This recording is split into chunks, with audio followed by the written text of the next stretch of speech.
How are you, Judy? Good, Rich. How are you? I'm hanging in there. So, what happens to the Chargers here, do you think? My guess is that the Chargers end up in Inglewood with the Rams.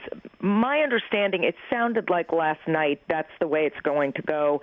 And you were just talking about, the terms of an agreement. Wouldn't Kroenke be in complete control? It sounds like the league is going to have a hand in that, too. So I don't think they're going to let him completely bulldoze Dean Spanos on terms.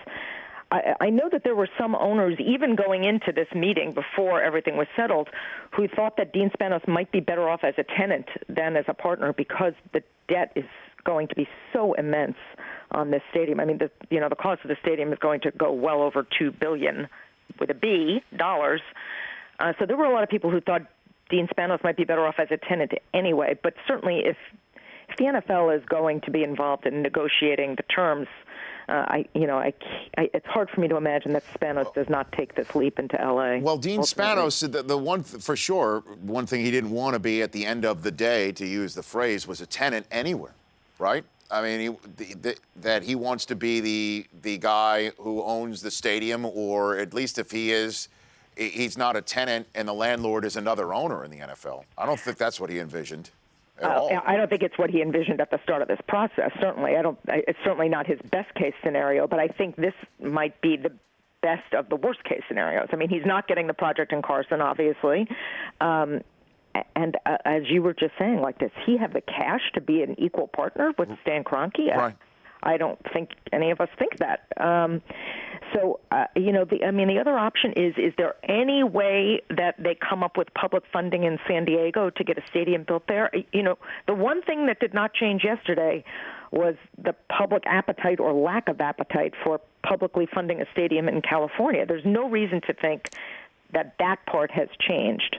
Now, maybe something will happen, but I think most people who were paying attention yesterday around the league think that they'll end up in Inglewood, and that it might not even be that long before they end up in Inglewood. Yeah, but isn't there a vote in June? Right, the public vote, you mean, right. In San Diego?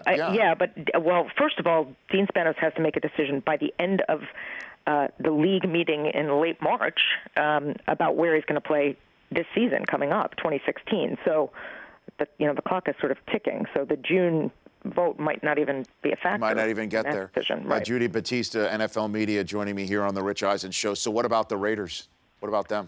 Man, that was the one that, Mark Davis, I give him a lot of credit for his candor. I mean, he got up there and said, this is not a win for the Raiders, which was obvious. And then he said, Raider Nation, we're looking for a home. So, I'm sure part of that was to try to maintain whatever leverage he has left. But, he's looking for a home. He's obviously going to go back to Oakland right now.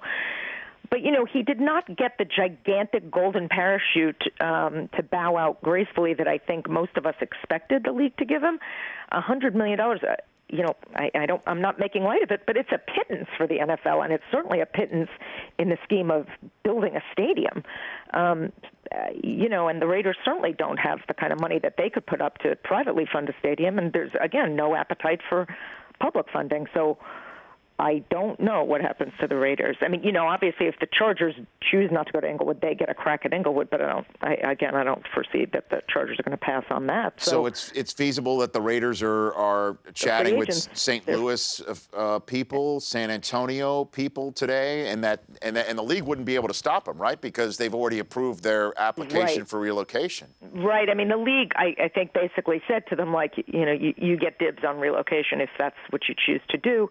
Now, my understanding is Kevin Acee of the San Diego Union Tribune, their excellent writer there, tweeted something a little while ago that he ran into Mark Davis and asked him, this was not Kevin Acee, but another writer who asked him about St. Louis, and he said no. Mark Davis said no, he would not be interested in St. Louis. So, okay, wow. But he swung open the door to everything yesterday. Now, obviously, that's on purpose. There's no reason to limit his options at this point because he doesn't have any options right now. But, the Raiders are in play and they're in limbo, and, you got to feel for Raiders fans. That's tough. Judy Battista joining me here on the Rich Eisen Show. Now, what about this facility in L.A.? It's a monster spot that they're building.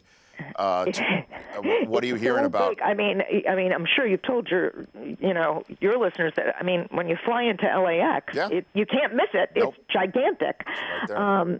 It's going to be a palace. I mean, you heard everybody say it. I mean, Jerry Jones, maybe a little hyperbole when he said this will be the greatest thing ever. But, I mean, you heard Roger Goodell say this might be one of the greatest stadiums in the world. And certainly I think that the owners were wowed yesterday by the presentation. We got to remember, the LA committee knew what the stadium proposals were. They knew all the details.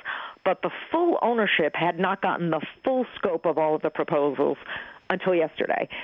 And the Inglewood project is very impressive. Not only is it huge, it's multi-use. They're talking about Final Fours and political conventions and obviously Super Bowls. But, the draft, there's going to be a theater there. You could premiere films. I mean, the whole ball of wax. And I think they were blown away by that. And, in talking to owners heading into the meeting who knew about the scope of the Inglewood project, they predicted owners were going to be blown away by it. Mm-hmm.